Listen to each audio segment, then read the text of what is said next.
Весела насмевка и среќа зрачеше од лицето на 20-годишната Марина, лице со посебни потреби од Делчево, бидејќи во нејзиниот дел од погачата се криеше паричката. На паричката се надеваа 20 деца со посебни потреби од Делчево, Берово, Каменица, кои денес во дневниот центар во Делчево заедно како едно семејство на традиционалниот начин го одбележуваа Бадник. Тие се собраа на заедничка постна трпеза, украсена со бадникови гранчиња. Сум многу среќна што ми се падна ова година паричката. Да, што значи таа паричка? Паричката значи многу среќа и здравје.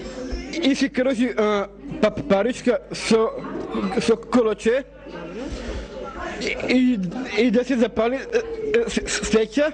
Дневниот центар во Делчево за прв пат организира прослава на Бадник. Велат, ова е едно семејство со исти проблеми и исти желби. Сакаме да пренесеме една многу друга порака која што е многу позначајна за нас, а тоа е толеранција, меѓусебно разбирање, почитување на различноста, која што ќе не направи еднакви во општествената заедница и во општеството.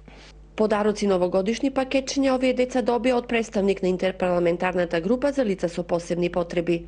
Ова денеска беше прекрасна прилика да организираме едно дружење и да ги посетиме, да видиме со какви проблеми тие се соочуваат и што ние како представници на таа интерпартиска парламентарна група можеме да направиме за подобрување на нивните услови. Интерпарламентарната група во која членува 44 пратеници се уште не успеа да се избори за ратификување од страна на Собранието на Меѓународната конвенција на Обединетите нации за лицата со посебни потреби, со што интегрираност и поголемите права на овие лица би биле дел од нашето законодавство.